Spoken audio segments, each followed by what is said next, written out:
Este tema es bastante delicado y cuando yo hice la revisión, realmente no había mucho. Obviamente no quiero que no se lo haga la revisión, pero no estoy adelantando todo. Me parece que es un tema que todo el mundo lo toma como que, ay, sí, como está afectando todo el mundo. Y apenas les da que estudios. Ah, ¿qué por qué? Bueno, la pasa consultando todo también. Y una serie de, mejor dicho, se lo spoiler, ¿cierto? Dicho como una Ahora hay un montón de países. Pero después de así, no, ya, se ve ya. Pero todo lo que me saltó. Buenos días a todos, mi nombre es María Camila Rojas, soy residente de medicina interna. El día de hoy vamos a hablar de profilaxis gástrica intrahospitalaria. Primero quisiera comenzar recordando cómo se define la enfermedad ácido péptica. Recordemos que es una pérdida de integridad de la mucosa tanto del estómago como del duodeno, que va a generar un defecto local o excavación. Existen algunos factores lesivos, tanto endógenos como exógenos, que nos van a generar esta patología. Dentro de los factores lesivos endógenos tenemos principalmente el ácido clorhídrico, el pepsinógeno y las sales biliares. Y entre los exógenos tenemos algunos fármacos, el alcohol y algunas bacterias. En el cuerpo existen ciertos mecanismos de defensa contra esos efectos lesivos. Les voy a mencionar tres principalmente. El primero es la capa de muco y bicarbonato que se crea en la parte más superficial de la mucosa, y actúa pues como una barrera físico-química que va a evitar que ciertas partículas y o bacterias ingresen pues a la mucosa. La segunda son las células epiteliales superficiales que secretan cierto tipo de sustancias que lo que van a prevenir es la desnaturalización de las proteínas que necesitamos que ingresen o que salgan. Y por último, la renovación celular, que va a estar mediada por los factores de crecimiento y la cual pues va a ser vital para la reepitelización pues de esas lesiones que les mencioné previamente. Ahora abrimos úlcera por estrés, que es lo que compete propiamente cuando vamos a hablar de profilaxis gástrica. Entonces, la úlcera por estrés es una lesión de la mucosa que va a estar principalmente relacionada por esos tres mecanismos fisiopatológicos. Aunque no está muy bien estudiado, los pocos pues, estudios que hay respecto a la fisiopatología se enfocan principalmente en temas de perfusión o de reperfusión. Y estas úlceras se van a presentar principalmente en el fondo y en el cuerpo del estómago. Cuando hablamos de las complicaciones de úlcera por estrés, la más reportada es la hemorragia del tracto digestivo superior.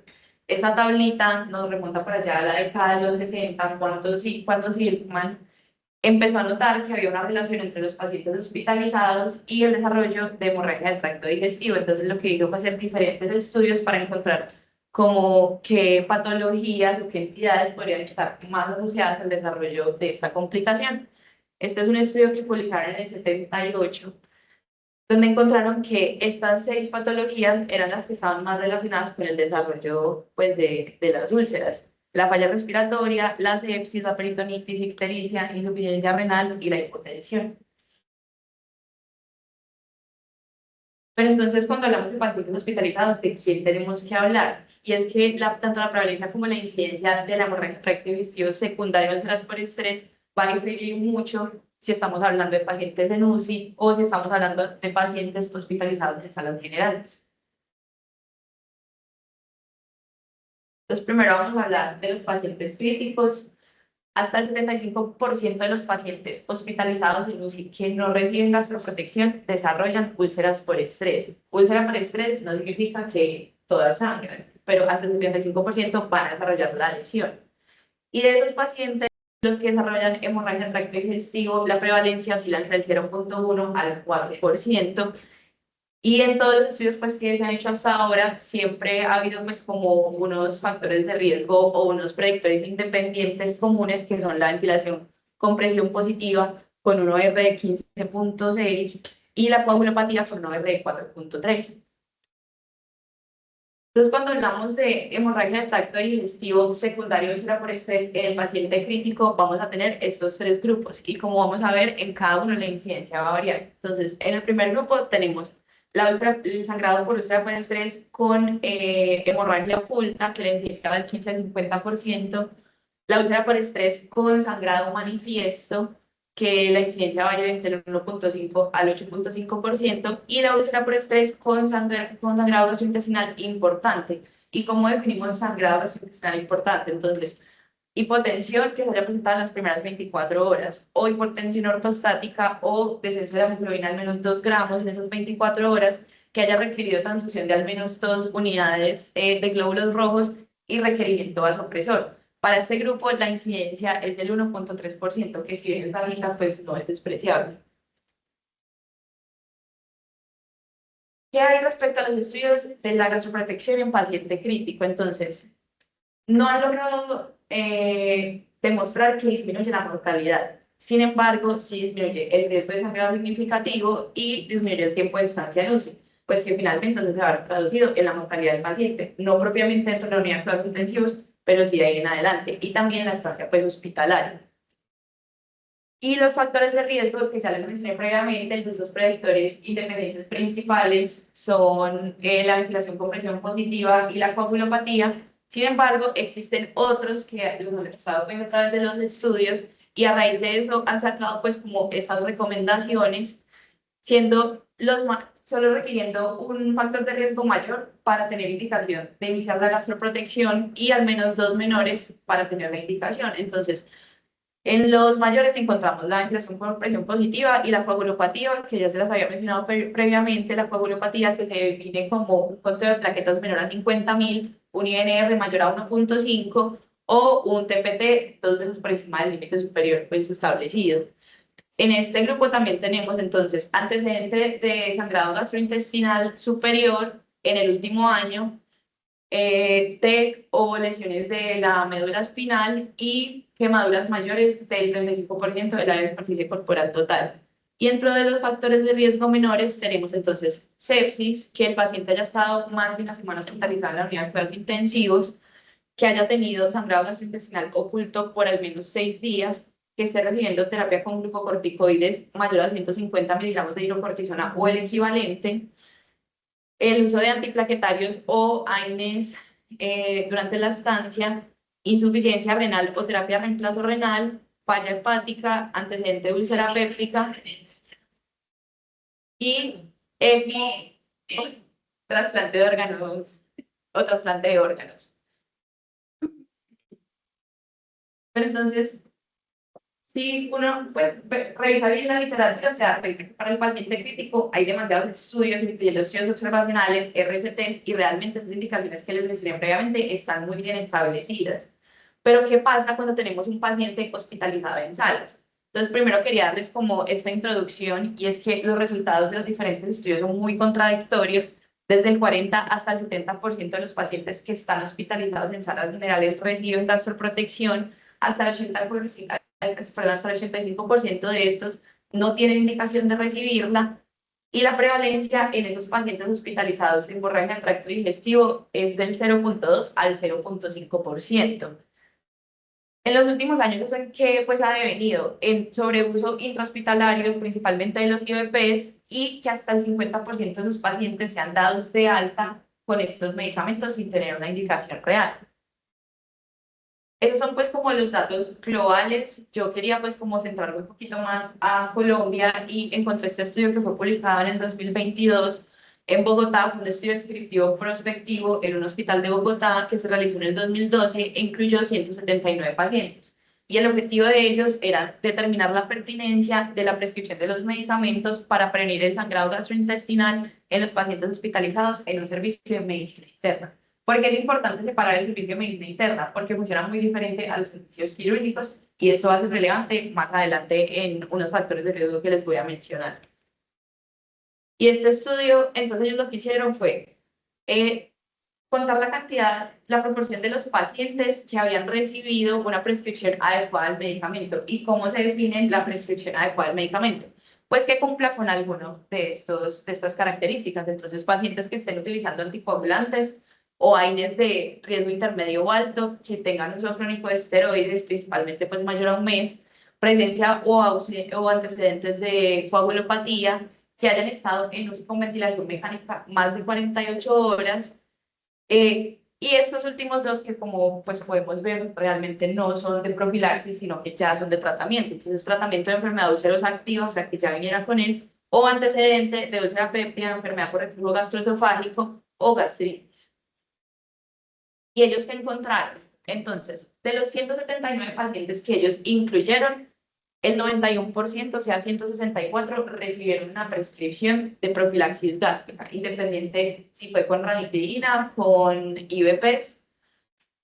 De ese 91%, la prescripción adecuada fue del 41% y la prescripción inadecuada fue del 58%.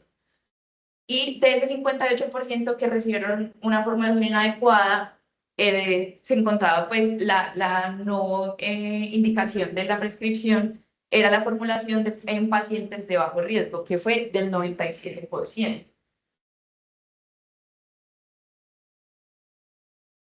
Entonces, para yo, pues, como poder enfocar la charla, anoche me hice como estas preguntas y basadas en ellas es que voy a, pues, continuar. Entonces, primero, si existe un beneficio o no respecto al uso de la gastroprotección en el sangrado gastrointestinal. Hay diferencias entre los medicamentos que podemos utilizar, es en todos los pacientes, o sea, es para todos los pacientes hospitalizados y si existe algún riesgo asociado a esta terapia. Los primeros les traigo este metaanálisis publicado en el 2020, fue una revisión sistemática que incluyó 17 ensayos clínicos aleatorizados, en total 1985 pacientes, que se recogió en el 2019. Y el desenlace que ellos buscaban evaluar era aparición de hemorragias asociadas a úlceras por estrés y eventos adversos asociados a los medicamentos que se utilizaron. Yo sé que la tabla está muy pequeña, pero la información que quiero que vean está resumida de este lado.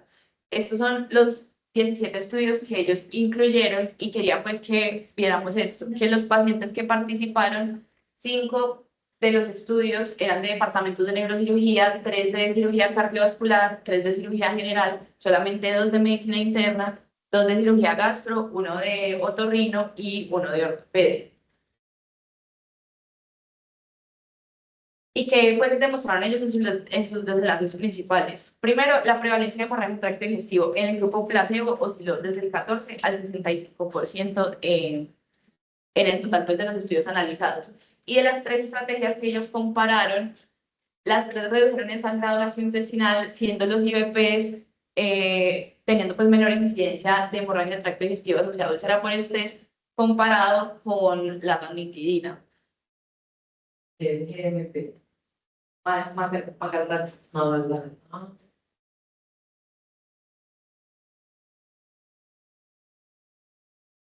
Este es otro estudio que cualquiera que lea de este tema yo creo que lo tiene que revisar y es uno de los más citados cuando uno busca gastroprotección en pacientes hospitalizados no críticos. Fue una corte prospectiva que se realizó en Boston entre el 2004 y el 2007, incluyó 75.723 registros o ingresos y tenían 3 enlaces principales. Entonces, el primario fue determinar qué factores de riesgo había para hemorragia de tracto digestivo superior en pacientes no críticos. A raíz de eso, desarrollar un sistema de puntuación de riesgo y utilizar ese sistema que habían creado para identificar los pacientes que tendrían mayor, que se podrían beneficiar probablemente de la supresión ácida.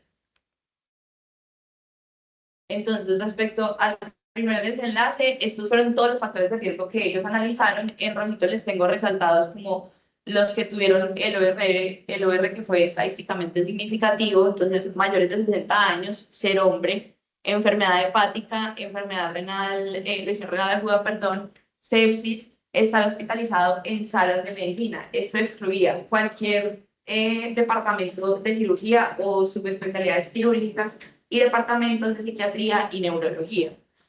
Y la coagulopatía en cualquiera de las presentaciones. Entonces, pacientes con coagulopatía sin antiplaquetarios, pacientes con un antiplaquetario o con terapia dual.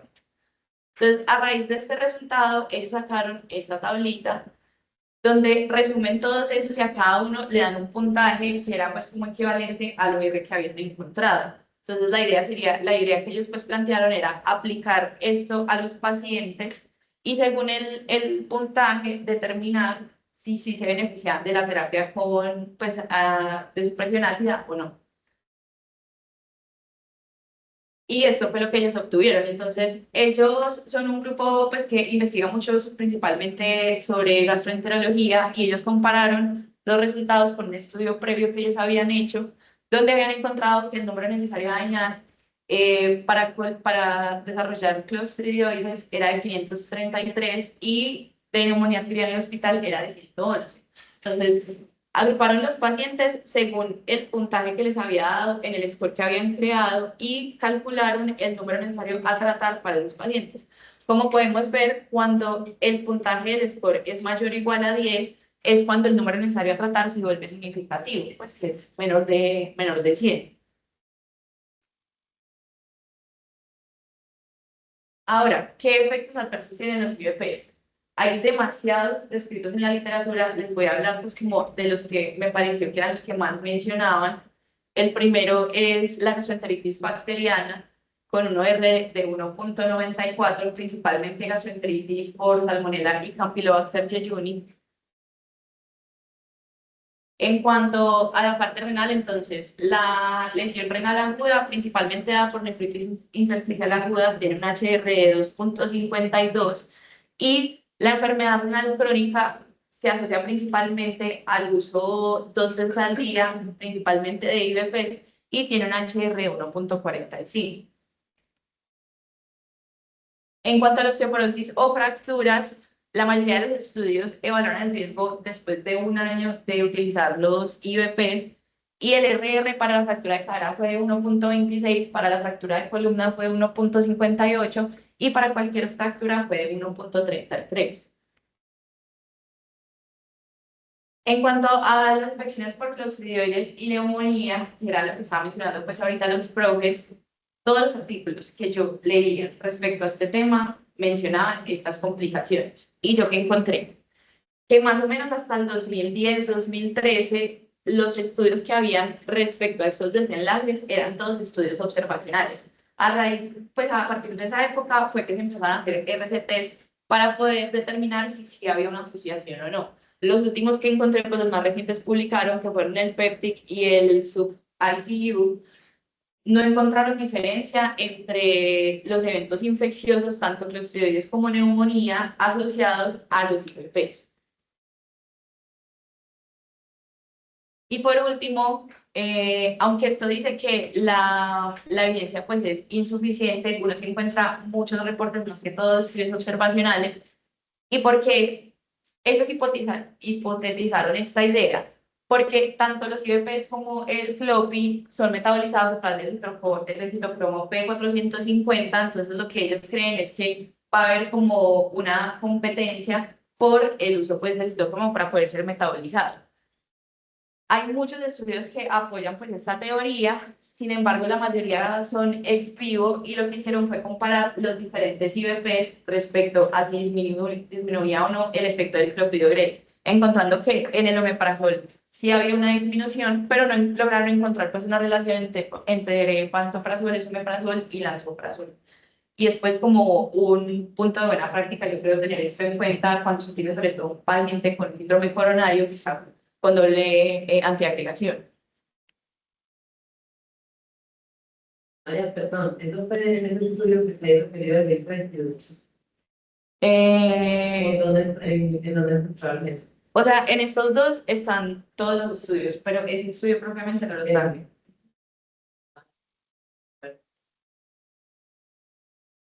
Yo lo busqué. Ese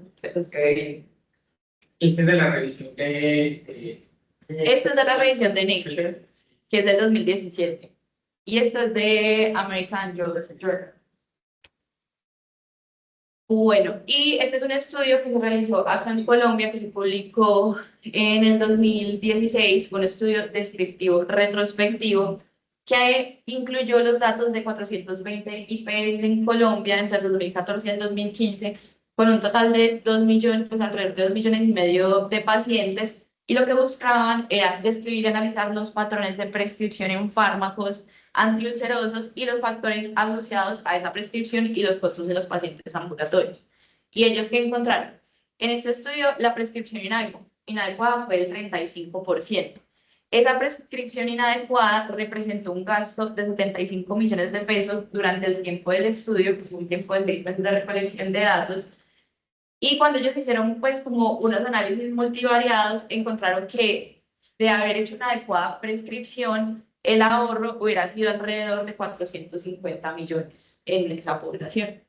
Entonces, pues como podemos ver, los IVPs, si bien pueden pues tener algún beneficio, es algo que hay que coger con pinzas porque es que el sobreuso pues últimamente sí ha aumentado exponencialmente.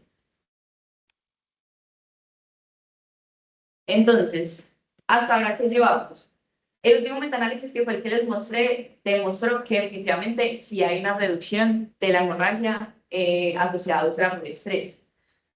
¿Qué pasa? Que la incidencia de estos casos es muy baja, pero pues si usted compara dar un medicamento que va a proteger la mucosa gástrica versus no dar nada en un paciente que claramente está sometido a un estrés, pues claramente va a haber una reducción. Pero entonces, ¿qué hay que tener en cuenta? Lo que les acabo de mencionar, la adecuada prescripción no es para todos los pacientes, como ya vimos. Hay factores de riesgo y creo que nos podríamos apoyar de la tablita de ejercicio que les mostré cuáles son los efectos adversos en esos pacientes. Entonces, los que les mencioné son solo algunos, pero hay muchísimos otros reportados. Entonces, pues los invito como a tener principal precaución, lo que les decía ahora, pacientes con antiagregación dual, pacientes, por ejemplo, con enfermedad renal, que se podrían ver afectados o pues tener efectos más deleterios en la salud de ellos y los costos que le estamos generando pues al sistema y sobre todo a nuestro sistema. A raíz pues como de esta problemática de sobreuso en los pacientes hospitalizados, una sociedad pues, canadiense sacó esta guía, que es la guía de desprescripción de IVPs. ¿Cuál es el objetivo de hacer esa desprescripción? Primero, pues reducir la carga y el daño, la carga pues monetaria y el daño de estos medicamentos que les acabo de mencionar, pero manteniendo o mejorando la calidad de vida de los pacientes. Entonces ellos hicieron una revisión sistemática y lo que buscaron fue evaluar los efectos de prescripción en las personas que estaban usando IVPs durante más de 4 semanas. Y los desenlaces eran los cambios en los síntomas gastrointestinales, la cantidad de medicamentos que estos pacientes recibían, cómo se traducía eso en costos, y los desenlaces secundarios era evaluar la satisfacción del paciente, tanto para efectos positivos como, por ejemplo, si usted suspende un IVP que le estaba dando un efecto adverso, pues una reacción adversa al medicamento, y el cese de esa reacción, pues se considera un efecto positivo, o los negativos, como por ejemplo, volver a desarrollar los síntomas por los que había iniciado el consumo. Entonces, ¿ellos qué nos proponen? Listo, entonces primero, si usted se enfrenta a un paciente hospitalizado que tiene IVP, lo primero es preguntarse por qué esta persona tiene IVP. Si el paciente pues es muy claro y dice, a mí me lo mandaron por esto, pues entonces usted ya puede seguir en el algoritmo. Pero si el paciente no sabe, entonces ellos nos invitan a indagar principalmente en la historia clínica. Si tiene endoscopias recientes, si tiene antecedente de una hemorragia de tracto digestivo, si usa crónicamente AINES o si tiene síntomas que usted le sugieran enfermedad por reflujo gastroesofágico o, por ejemplo, dispepsia que nos sugiera una enfermedad ácido péptico. Si aunque usted ya indagó juiciosamente esto, todavía no sabemos por qué el paciente recibe IVPs, lo que ellos nos recomiendan es suspender. ¿Cómo? Ya voy a hablar un poquito de cómo hacer la desprescripción. Si por el otro lado el paciente tiene antecedente de esófago de Barré, consumo crónico de AINES con alto riesgo de sangrado, esofagitis grave, o se ha documentado úlceras sangrantes en el tracto digestivo, definitivamente usted debe continuar con el IVP y evaluar pues, el paciente correctamente o remitirlo a donde un gastroenterólogo que defina si va a continuar con la terapia y por cuánto tiempo más.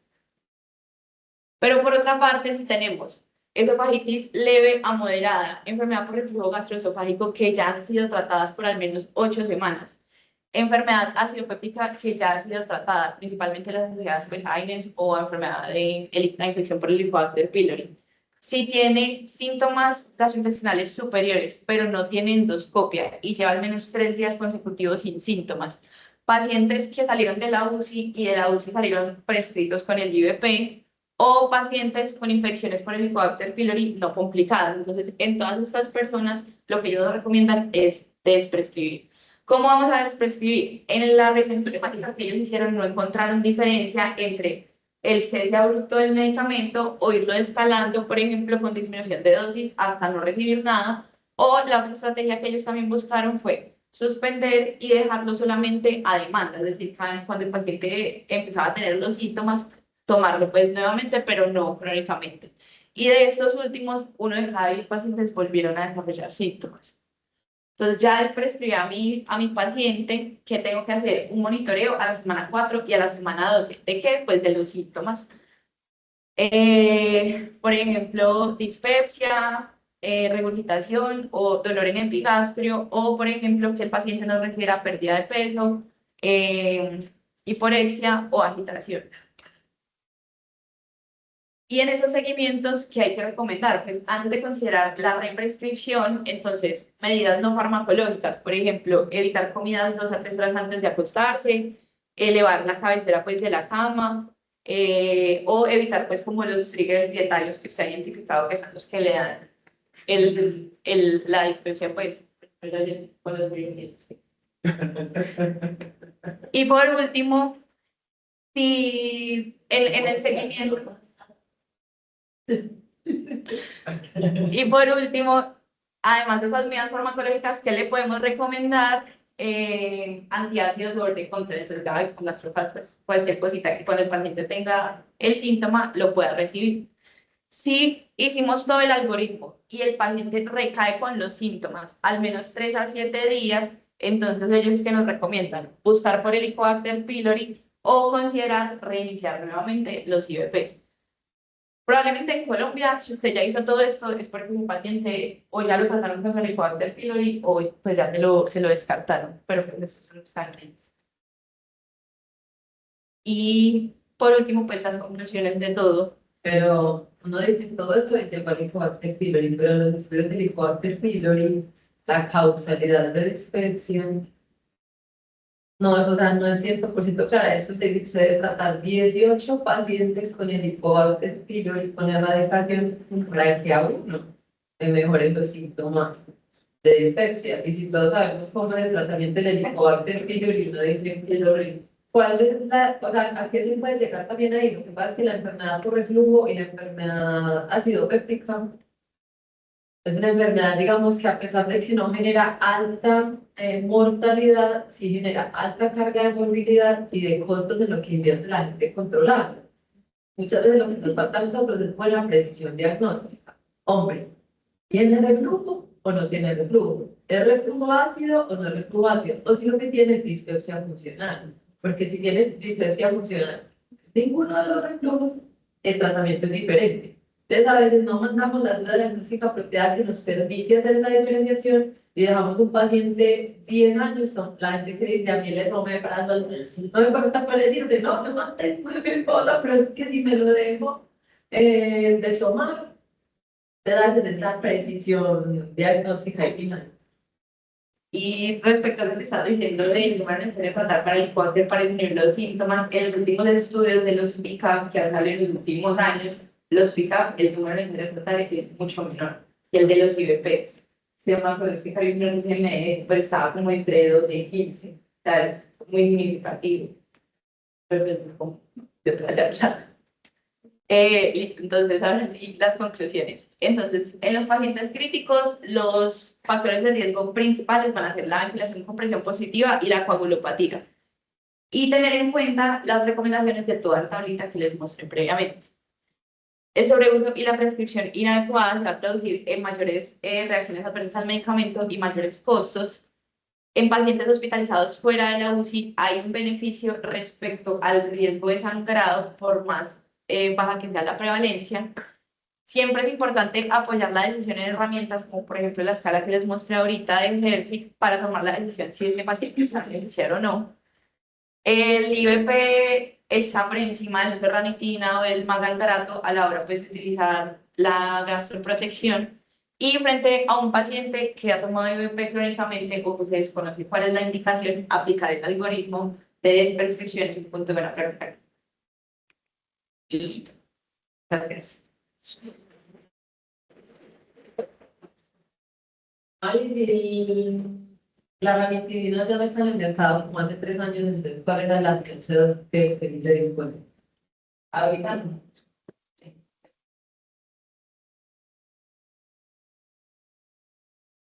la famotidina, que es el que le llaman gastro.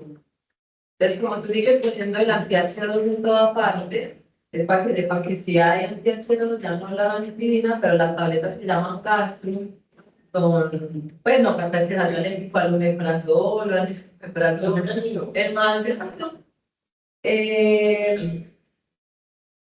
uno lo, o sea, tiene más el mecanismo inclusive sintomático que preventivo. O sea, es como medio, es como si fuera, porque eso lo que hace es tamponar el bolsillo ácido del estómago. O sea, es muy sintomático. El nombre viene en el largo plazo y es claro que, pero yo no sé si ya saben el post. No lo recuerdo. A los regalos ya son las propuestas de hablar un poquito de serio. Ya no la Ni siquiera el cliente está en la lista, De los medicamentos. ya no está en el sistema, entonces. Ay, no. Si no está al final, todas las máquinas titulares. Quiere decir los comerciantes que conocen como Río Sigue o Río Pan. mi papá. El Río Pan es más grande, pero el Río Pan atrás tiene alminato y malgratos. Es que eso es que provengo de que pasa.